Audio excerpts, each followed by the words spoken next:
본문 말씀은 사도행전 3장의 사건의 결과로 일어나는 일들입니다. 성전 미문에서 구걸하던 태어날 때부터 일어서지 못했던 이 사람을 베드로와 요한이 일으키자 성전에서 예배드리던 사람들을 비롯해 그 소식을 들은 사람들이 솔로몬 행각으로 막 벌떼처럼 구름떼처럼 몰려옵니다. 그리고 그들이 베드로의 설교를 듣기 시작했습니다. 자, 그들은 예수님께서 죽으신 후 사실 기독교는 모든 것이 다 끝났다고 생각한 사람들이었습니다. 그런데 오순절 성령 강림 사건 때 자신들의 어떤 심령을 깨뜨리는 그런 베드로의 설교를 들은 후 많은 사람들이 예수님의 죽음에 간접적으로 일조한 자신들의 죄를 자각하고 회개하기 시작했던 겁니다. 우리 사도행전 2장 36에서 38절입니다. 그런즉 이스라엘 온 집은 확실히 알지니 너희가 십자가에 못 박은 이 예수를 하나님이 주와 그리스도가 되게 하셨느니라 하니라. 그들이 이 말을 듣고 마음에 찔려 베드로와 사도들에게 물어 이르되 형제들아 우리가 어찌할꼬 하거늘 베드로가 이르되 너희가 회개하여 각각 예수 그리스도의 이름으로 세례를 받고 죄사함을 받으라. 그리하면 성령의 선물을 받으리니. 아멘. 자, 말씀을 듣고 회개한 자들은 제자들에게 세례를 받기 시작했습니다. 그런데 하루에 세례받은 신자들의 수만 해도 3,000명이 넘었습니다. 우리가 유대인의 어떤 숫자에 대해서는 이미 여러 가지를 통해서 여러분들이 들은 바 있듯이 그러면 남자들만 3,000명이 구원받았다는 것은 여자들과 아이를 포함하면 훨씬 더 많은 사람들이 회개하고 주님께로 돌아오기 시작했다는 말이죠. 그만큼 성령님이 굉장히 강하게 역사하셨다라는 겁니다. 그리고 회개하고 세례받은 사람들이 초대교회 공동체에 흡수되기 시작했고 공동체에 들어온 신자들의 삶은 변화되기 시작했습니다. 그들에게 일어난 두드러진 변화 중에 하나는 소유권에 대한 변화입니다.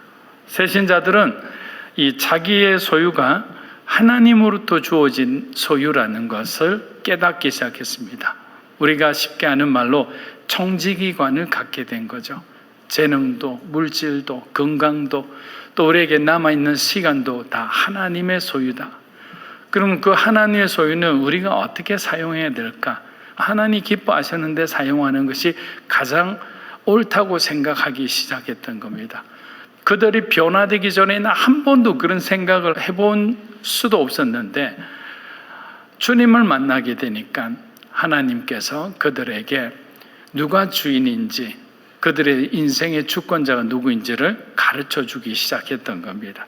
깨달음은 결국 우리들의 삶의 결단으로 이어지고 그 결단은 변화를 일으키는 거예요.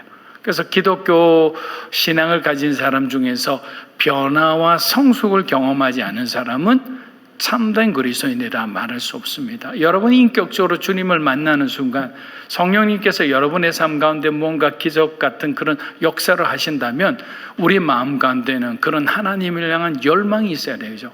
이 열망은 세상을 향한 열망이 아니기 때문에 세상을 향해 가졌던 내 마음이 자연스럽게 다 포기되어지고 내려지고 내 삶과 내 기억 속에 지워지는 겁니다. 그런 삶이 마치 세상 사람들은 어리석은 사람이라고 생각하기 때문에 우리 안에 아직도 남아있는 어떤 세상적인 어떤 관점이 가끔씩 헌신하는 저와 여러분의 발목을 잡기도 합니다. too much라는 거죠. 너무 이렇게까지 안 해도 돼. 적당히 살아도 돼. 이미 주님을 믿기 시작했잖아. 이게 다 사단의 속삭임이라는 것은 우리가 나중에 알게 되는 겁니다. 왜냐하면 저와 여러분의 인생은 결국에는 꼭지점에 계시는 예수 그리스도를 바라보고 가는 삶이에요. 그 삶을 통해 누가 천국의 상급을 받느냐? 결국 주님을 향해 한 번도 시선을 허투르지 않고 자기 자신의 삶을 충실히 드린 자의 삶에 어떤 하나님 주시는 분깃이 아닐까 생각합니다.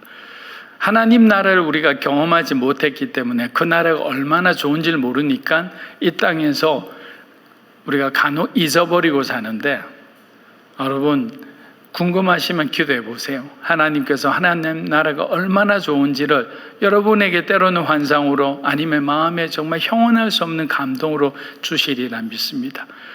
그런 주님을 경험하는 그런 저와 여러분이 되기를 주 이름으로 축복합니다. 소유권의 변화가 일어난 뒤에 그 다음 두 번째 변화는 세상을 좋아하던 사람들이 이제는 교회를 사랑하는 사람들이 되었습니다. 세상에서 만남과 모임을 좋아합니다. 세상의 놀이를 좋아합니다.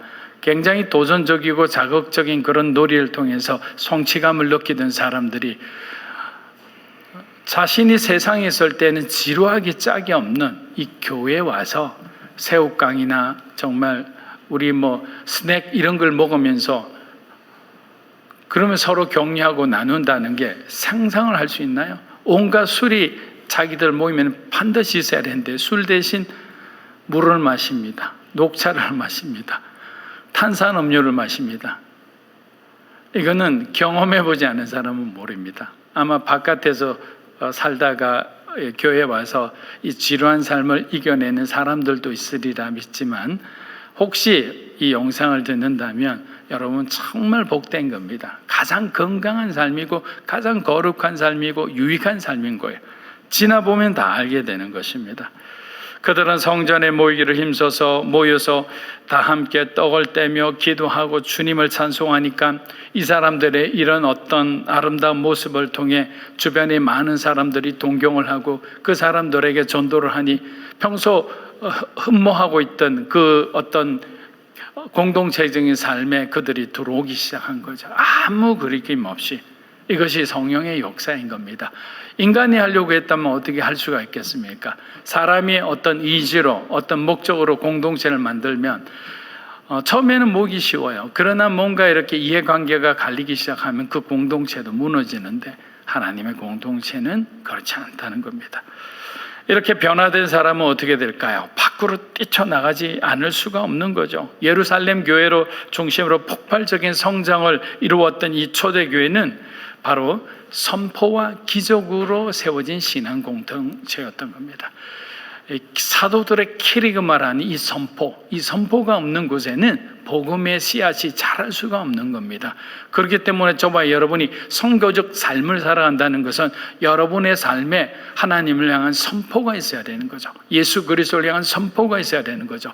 그 선포를 통해서 성령님이 기적을 일으키는 거죠. 여러분의 가정과 여러분의 직장과 여러분이 모여있는 모든 커뮤니티 가운데 우리가 주님을 향해서 우리의 삶을 통해 선포하는 동시에 그 커뮤니티는 변하게 되는 거죠.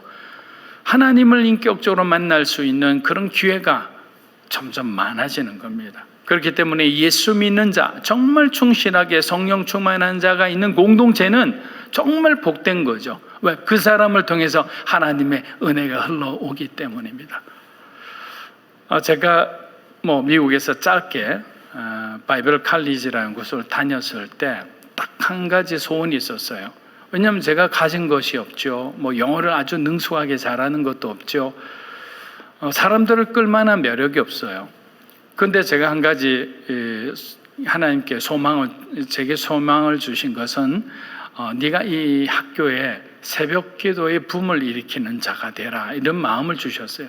그래서 첫날 기숙사 생활하면서 첫날부터 저는 그 학교에 있는 특별히 그 학교가 또 새벽 기도가 6시 반부터 있더라고요. 정말 너무너무 기뻤습니다. 근데 저는 5시부터 나오기로 했죠. 근데 5시에 딱 나오면 시큐리티가 돌아다니면서 문을 열어줍니다. 약간 이상한 눈으로, 의심하는 눈으로. 그래서 저는 그냥 제가 원래 가야 하는 그 장소에 가서 기도하기 시작했습니다. 한 달 정도 지나니까 시큐리티가 나에게 악수를 요청하더라고요. 이 사람 정말 왜냐하면 그 학생들이 이렇게 시큐리티 잡을 하는 거거든요. 악수를 하고 어디에서 왔느냐 물어보고 제 이름까지 물어보고, 그러고 난 뒤에 제가 5시에서 6시 반까지 기도하면 6시 반부터 이제 기도 모임이 시작되니까 한 6시 20분 되면 사람이 한둘이 모이기 시작합니다. 근데 그때 저는 이제 기도를 마무리하고 돌아가는 거죠. 근데 2달, 석 달 정도 되니까 제가 한참 기도하고 난 뒤 한 6시가 됐는데 뒤에서 뭔가 이렇게 소리가 들리기 시작한 거죠. 보니까 제가 기도하는 한다는 소문을 듣고 아프리카 친구, 동남아시아 친구, 또 미국에 있는 친구, 기도를 사모하는 친구들이 제 옆에서 함께 기도하고 있었던 겁니다.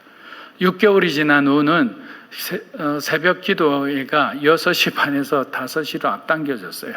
그 원래 6시 반 시간도 있지만 5시에는 자율적으로 제레미와 같이 하는 기도회.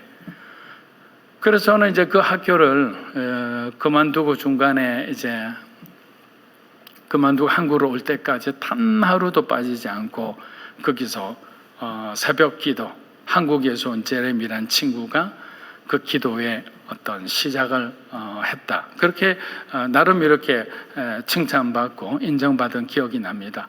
제가 갑자기 원고에 없던 이런 얘기를 하는 것은 여러분이 가진 것이 대단한 것이 아니라도 하나님께서 여러분에게는 소망을 주십니다. 영적 소망을 주신다면 그 소망을 여러분이 있는 곳에서 기도하고 성실하게 충성되게 그 자리에 열심히 임했을 때 하나님은 변화를 일으키는 거예요.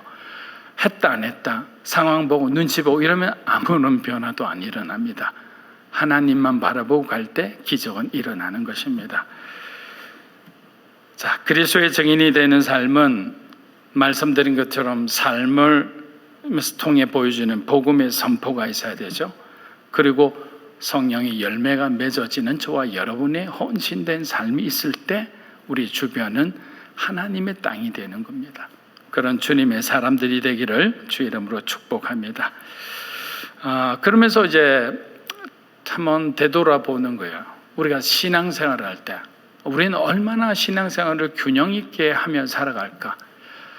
저는 처음에 굉장히 은사주의에 취해서 신앙생활을 한 적이 있었습니다. 왜냐하면 저를 부르셨을 때 하나님께서 또 남다른 방법으로 부르셨기 때문에 또 그때 하나님께서 주신 은사들을 이렇게 있었기 때문에 그것을 이렇게 활용하다 보니까 말씀이나 어떤 기도 생활도 중요하지만 하나님 주신 어떤 기프트를 잘 활용하는 것이 교회의 덕이 되겠다 이런 생각을 했지만 그것은 균형을 잃어버린 저의 잘못된 생각이었다는 것이 제가 신앙생활 사역을 하면서 느끼게 된 겁니다.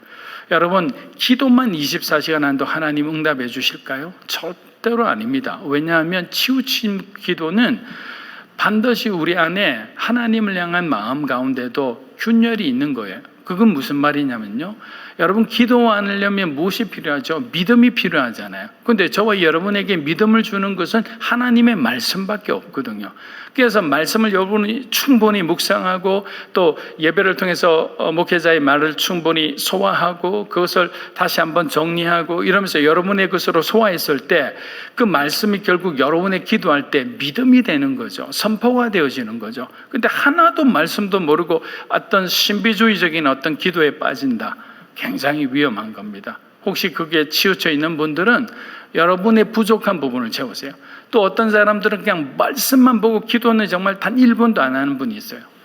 제가 이제 온누리 교회 있을 때도 여러 순장님들하고도 상담하면서 어려운 점들 중에 하나가 여자 순장님들은 남편이 성경만 보고 말씀을 기도를 안 한다는 거죠. 기도를 하라면 말씀이 기도인데 왜 하라느냐는 자기만의 논리로 그러니까 할 말을 잃는 거죠. 목사님 제발 기도하게끔 좀 권면해 주십시오라고 하는데 여러분 말씀과 기도는 반드시 균형을 이루어야 됩니다. 우리가 말씀으로 깨달은 하나님을 기도로 다시 만나는 거예요.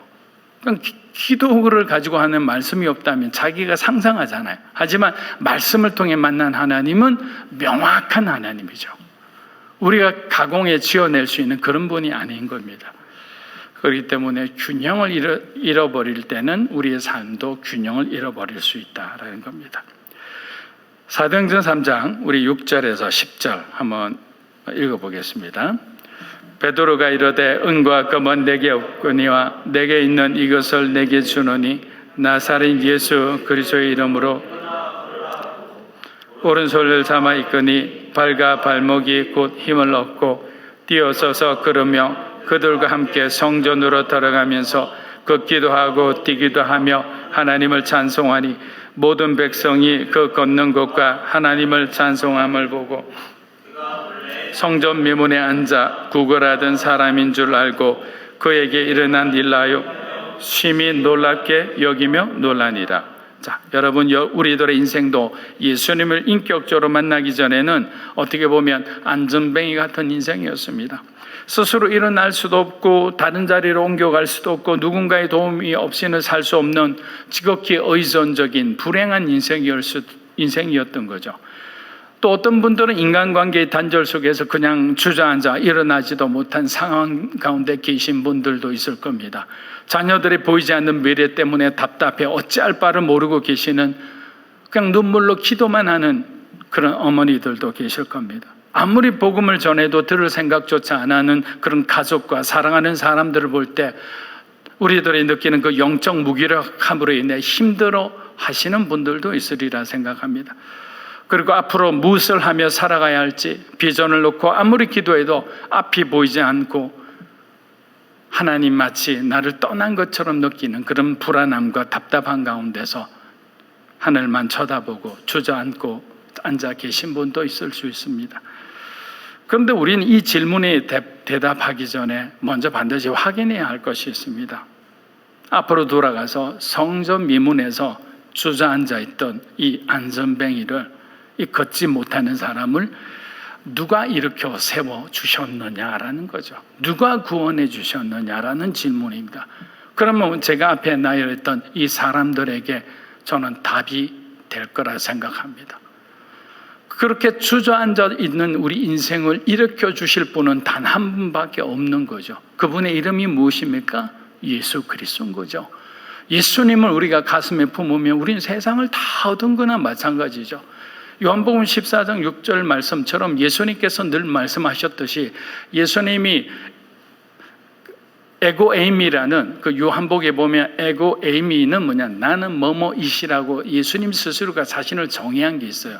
그 중에 하나가 바로 여기서 나오는 내가 진리고 생명이고 내가 진리, 갑자기 까먹었네. 나는 길이요 진리요 생명이 그래, 길과 진리 생명이라고 하신 거죠. 예. 그러니까 우리가 이런 걸 보면서 뭘 알 수 있나요? 아, 주님밖에 없구나. 주님을 통해서만 갈 수 있구나. 할렐루야입니다. 자, 베드로와 요한의 안전뱅이를 일으켰을까요? 아닙니다. 설교자라는 목사가, 치유의 은사를 가진 사역자가 우리를 회복시킨 것일까요? 아닙니다. 말씀드린 것처럼 사도행전 3장 6절 말씀 그대로 나사렛 예수 그리스도의 이름으로 일어나 걸어라 하는 거죠. 고민하지 마라, 염려하지 마라, 낙심하지 마라, 사람을 미워하거나 원망하지 마라. 내가 너의 기도를 들었다라는 거죠. 내가 너의 기도를 들었다라는 말은 우리가 혈우병 여인이 예수님 옷자락을 딱 붙드는 그 순간이에요. 예수님 옷자락을 붙들었을 때 주변에 가장 가까이 수행하던 그 제자들도 그 여인이 오는 것을 알아채리지 못했어요. 그리고 우리는 겉옷은 아주, 유대인의 겉옷은 아주 치렁치렁하게 긴 옷이잖아요. 살가닥에 붙어있는 부분을 만지면, 누가 만지거나 땡기면 느낌이 오지만, 여러분들이 제가 이렇게 가만히 있는데 이 공중에 떠있는 옷깃을 만지면 느낌이 올까요? 없잖아요. 근데 주님은 아셨어요. 무엇을 아셨어요? 그녀의 가녀린 손깃을 아신 것이 아니라 그 손깃을 통해 전달되어지는 그녀의 그 간절한 하나님을 향한 갈망을 아셨던 거죠. 치유받기를 원하는 그녀의 그 소망을 주님께서는 들으셨던 거죠. 그리고 동시에 주님은 즉각적으로 응답해 주십니다. 때로는 하나님께서는 길게 오랫동안 숙성시키는 기도 제목이 있고요. 때로는 우리에게 아무리 우리가 기도해도 노라고 들어주시지 않는 기도도 있습니다. 그러나 이런 기도처럼 즉각적으로 워낙 오랫동안 그 갈망이 쌓였을 때 하나님께서 그녀와 만나는 순간 그녀의 병이 깨끗이 나았던 겁니다. 여러분에게도 하나님의 시간이 있습니다. 그 시간에 하나님 반드시 만나 주십니다. 우리가 낙심하고 포기하지 않고 의심하지 않으면 하나님은 그 시간에 여러분과 여러분의 자녀와 여러분의 가정의 주인으로 찾아오시리라 믿습니다. 여러분, 은과 금은 누가 구하는 것이죠? 사람들이 구하는 거예요. 그리고 돈은 모든 사람들이 권력 중에서 가장 넘버원으로 생각합니다. 돈이 있으면 모든 것을 다 가능하다고 생각해요. 그런데 여러분 생각해 보세요. 돈이 많은 사람이 죽음을 팔고 생명을 살 수 있나요? 이거는 하나님의 영역이에요. 우리가 분명히 알아야 되는 것은 지혜로운 자는 이 경계선을 잘 이해합니다. 그 주권자의 경계선을 넘어가다가는 아담과 하와처럼 에덴 동산에서 그냥 축출돼 버리는 거죠. 그냥 그대로 그냥 쫓아냄을 당하는 겁니다. 하나님이 하와와 아담을 지었을 때 뭐라고 말씀하셨죠? 심히 기뻐했다는 거죠. 기뻐했다는 것은 그 하나님의 그 기쁨은 인간의 기쁨을 넘어서는 거잖아요. 그렇게 기뻐하고 좋아했던 그 하나님의 자녀들이 경계를 넘어서는 순간 하나님은 용서하지 않고 그들을 내어치는 겁니다. 그게 우리가 쉬운 말로 하면 거룩이라 이야기하는 거죠. 구별되다는 거죠. 하나님과 우리는 태생이 다른 거죠. 하나님은 스스로 있는 자, 영원에서 영원까지 있는 자이기 때문에 우리가 갖고 있는 어떤 인간의 어떤 상식과 개념으로는 이해할 수 없는 신비로운 상태로 존재하시는 분입니다. 그래서 이해가 안 되면 여러분 막 이렇게 들이파지 마세요. 그냥 믿으세요. 만약에 지식으로 하늘나라 간다면 여기 계신 우리 청년들 얼마나 헌신된 청년입니까? 근데 제가 갑자기 예수님 12제자 이름 처음부터 끝까지 틀리지 않고 말해보세요. 그럼 천국 갈 수 있어요. 아무도 못 말할 겁니다. 저도 헤맬 수 있어요. 그러니까 우리 어떤 지식으로 하나님 나라 가는 거 아니에요. 예수님 12제자 몰라도 천국 갈 수 있고요. 모세가 무슨 기적을 했는지, 홍해인지 어떤 다른 바다에서 했는지 그걸 몰라도 우린 갈 수 있는 거예요. 우리는 지식이 아니라 예수 그리스도를 믿는 믿음인 거죠. 그분이 우리의 죄를 위해서 십자가에 죽으셨고 3일 만에 사망 권세 깨뜨리고 부활하셨고 그리고 다시 오실 주님으로 하늘 부자 우편에서 우리를 위해 중보하고 계시는 삼위일체의 하나님 중에 한 분이라는 걸 믿을 때 우리의 마지막 날 심판대에서 우리가 갖고 있는 믿음의 패스포트 하나로 영원한 생명을 누릴 수 있는 거예요. 그런데도 여기 있는 사람들은 너무나 어리석어요. 정말 모르는 거예요. 아무리 그들이 지금 어떤 사람들입니까? 예수님이 3년 동안 갈릴리 주변으로 또 마지막엔 예루살렘을 주변으로 복음을 전했잖아요. 복음만 전했나요? 선포된 말씀 가운데 기적이 일어났잖아요. 표적들이 나타났었잖아요. 그리고 예수님이 죄 지은 것 한 번도 보지 못했죠. 따르는 사람들을 하나님께서 훈련시켜서 그들로 하여금도 그들에게도 주님의 능력이 드러나게 했습니다. 그것도 예수님 생애 가운데 일어났던 기적들이고 사건들이었습니다. 그런데 왜 이 안전병이었던 사람도 예수님을 찬양하며 자기의 구원자를 증거하며 다녔는데 이스라엘에서 가장 고상한 학문을 갖고 있다는 이 사람들이 왜 모를까요? 이게 오히려 신비로운 것 같아요. 우리 사도행전 4장 1절에서 3절 읽어보겠습니다. 사도들이 백성에게 말할 때 제사장과 성전 맡은 자와 사두개인들이 이르러 예수 안에 죽은 자의 부활이 있다고 백성을 가르치고 전함을 싫어하여 그들을 잡으며 날이 이미 저물었으므로 이튿날까지. 자, 제사장과 서기관들은 종교적 탐욕에 빠져 있었던 사람들입니다. 이것은 제가 요한복음 강해를 한다면 아주 구체적으로 이 사람들의 죄를 낱낱이 그냥 고발할 수 있습니다. 몇 장에 걸쳐도 할 수 있습니다. 그들은 성전을 자신들의 호주머니로 생각했습니다. 어마어마한 비자금을 만들어낼 수 있는 게 이 성전의 제사 방식이었던 겁니다. 그런데 사두개인은 어떤 사람들이냐? 이 사람들은 종교적 욕심보다 정치적 욕심에 빠져 있었던 사람들입니다. 그래서 당시에 대제사장과 이 산헤드린 공회라고 이스라엘의 최고 의결 기관이 있잖아요.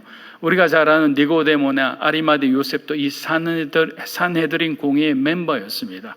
하지만 그들은 예수님을 인격적으로 만났기 때문에 주님의 마지막 순간까지 그들은 아리마대 요셉과 니고데모가 십자가에 달려 죽으신 주님을 끌고 두 노인이 아리마대 요셉의 그 탄탄한 동굴바위까지 이렇게 이끌고 주님의 마지막을 정리했던 사람들입니다. 그런데 이 사두개파가 사실은 바리새파가 여러분 대제사장과 산헤린 공의의 다수파로 생각하지만 그렇지 않아요. 오히려 바리새파는 소수파입니다. 종교적으로 그들이 치우쳤기 때문에 당연히 예수님의 메시지와 충돌되는 사람들이기 때문에 이 사람들이 드러날 뿐입니다. 그래서 이 사람들은 어떤 생각들이냐, 기록된 모세 율법만 지키면 된다. 조금 뭐라나 자유주의적인 생각이죠. 바리새인은 그거 외에도 613가지나 만들어서 그걸 다 지켜야 된다는 사람이 바리새인이고, 사두개인들은 바로 모세의 율법만 지키면 된다는 사람들이었습니다. 그래서 당연히 이 사람들은 친로마 정책, 헤롯과도 친하게 지냈고 예수님의 성육신과 부활을 믿지 않았던, 자기의 어떤 육신의 배를 위해 살았던 어떤 종교적인 그냥 탈을 쓰고 있었던 사람일 뿐입니다. 그런데 이 바리새인들과 사두개인은 서로 적대적이었는데, 이 적대적인 사람들끼리도 예수님과 예수님을 따르는 자를 죽이고 박해하는 데는 서로가 하나가 되어 있었던 겁니다. 오늘은 사두개인들이 중심이 되어 베드로와 요한을 붙잡았습니다. 오후 3시에 안전뱅이를 일으키는 기적을 일으킵니다. 그리고 곧바로 솔로몬 행각이라는 그 넓은 곳에 가서 복음을 전한 후 거기서 복음 들은 사람들이 나중에 무려 5,000명이나 3,000명보다 많은 5,000명이나 예수님을 영접하게 됩니다. 그리고 오후 6시경에 그들이 붙잡혀서 옥에 갇히니 이제 재판까지는 밤을 꼬박 하루 세워야 되는 거죠. 자, 여러분 왜 오후 6시에 이들을 잡았을까요? 아주 의도가 악한 거죠. 재판이 나면 그 다음날 잡아도 되는데 6시에 잡았다는 것은 밤새도록 옥에 갇히게 하기 위함입니다. 다른 말로 하면 회유하는 시간을 벌기 위해서입니다. 이들이 감옥에 가서 자기들의 어떤 삶의 압박이 오면 혹시 이들이 자신들이 이렇게 배교할 수 있는 그 가능성을 본 거죠. 천만의 만만의 말씀이죠. 어떻게 그들을 배교시킵니까? 사도행전 4장 5절에서 7절 한번 읽어보겠습니다. 이튿날 관리들과 예루살렘에 모였는데 대제사장 안나스와 가야바와 요한과 알렉산더와 대사장이 문중이 다 참여하여 사도들을 가운데 세우고 묻되 너희가 무슨 권세와 누구의 이름으로 이 일을 행하였느냐. 자, 여기 등장하는 관리라는 것은 성전을 총관리하는 대제사장을 말합니다. 로마의 관리, 행정관리가 아니고 오늘로 말하면 목사들이죠. 그리고 등장하는 장로라는 것은 당시에 어떤 성전의 어떤 행정 이런 것을 책임지는 사람들이었습니다. 서기관은 율법을 연구하는 오늘날로 말하면 신학자들이라 이렇게 생각하면 이해하기가 쉽습니다. 이렇듯 이스라엘의 모든 종교 지도자들이란 사람들이 힘을 합해 베드로와 요한을 잡은 뒤 이제 고상한 질문을 합니다. 제가 고상하다는 것은 거꾸로 생각하셔야 됩니다. 정말 어리석은 질문을 하는데 한번 들어보십시오. 앞서 말씀드린 것처럼 정말 이 사람들이 뻔뻔하고 정말 무지하게 짝이 없죠. 근데 뭐라고 하느냐면 7절의 사도들에게 너희가 라고 하면서 먼저 질문을 시작합니다. 근데 여기서 너희가라는 게 원래 히브리의 원래 뜻을 들어가 보면 너희 같은 자더라 라는 거야. 너희 같은 자. 여기서 이미 아주 비하하고 조사하는 이 모든 게 다 들어있죠. 우리처럼 배움도 없고 좋은 가문에서 자라지도 못한 너희들처럼 덜 떨어진 사람들이 감히 하나님의 성전에서 이런 회개한 일을 벌이고 있느냐라고 그냥 완전히 비아냥거리는 거죠. 그리고 기적은 일어났으니까 부인할 수가 없잖아요. 다른 사람도 아니고 하나님은요 그냥 아무 누구나에게도 치유와 회복을 주시지만 하나님이 어떤 만들어가는 어떤 나레이티브가 있어요. 이 스토리를 만들어갈 때는 그 스토리에 맞는 사람을 선정하세요. 그 선정된 사람들이 바디메오라든지 중간에 바울의 어떤 다메섹 회심이라든지 이런 거죠. 자, 성전 미문에서 날 때부터 태어나서 이제 뭔가 이동하기일 수 있는 나이가 됐을부터 앉았으니까 수십 년 앉아 있었던 사람일 거 아니에요. 그러면 성전에 올라가는 사람들이 그 사람을 모르는 사람이 없잖아요. 성전 미문에 그 있잖아, 안전뱅이 그 구걸 하던 사람, 그 사람은 아직도 거기 있네? 이런 식으로 우리가 얘기하는 것처럼 그렇게 이상하게 잘 알려진 사람이죠. 근데 그 사람이 일어나서 덩실덩실 춤을 추고 예루살렘 거리를 돌아가며 그리스도가 나를 구원해 주셨다. 제자들이 그리스도의 이름으로 기도했더니 내가 안전병에서 이제 일어나 뛸 수 있습니다라고 했을 때 그 사람을 아는 사람은 얼마나 놀라겠어요. 생각을 해보세요. 그런 기적이 일어났을 때 사람들이 5,000명씩 안 모일 수가 없는 거죠. 이거는 부인할 수 없는 기적인 거죠. 그런데 그런 기적을 보고도 이 종교 지도자들은, 이 타락한 사람들은 믿지 않고 이것을 어떻게 폄하할까? 이것을 다른 어떤, 예수님께 그런 말을 했잖아요. 이거는 예수님의 능력이 아니라, 하나님의 능력이 아니라 바알세불의 힘을 빌어서 한다. 예수님의 능력을 사단의 능력이라는 식으로 비하했듯이 똑같이 얘기합니다. 신명기 13장 1절에서 3절 우리 일부 한번 읽어보겠습니다. 너희 중에 선지자나 꿈꾸는 자가 일어나서 이적과 기사를 너에게 보이고 그가 내게 말한 너희가 알지 못하던 다른 신들을 우리가 섬기자고 말할지라도 너는 그 선지자나 꿈꾸는 자의 말을 청종하지 말라. 자, 여기가 하고 싶은 게 3절이죠. 너는 그 선지자나 꿈꾸는 자의 말을 청종하지 말라.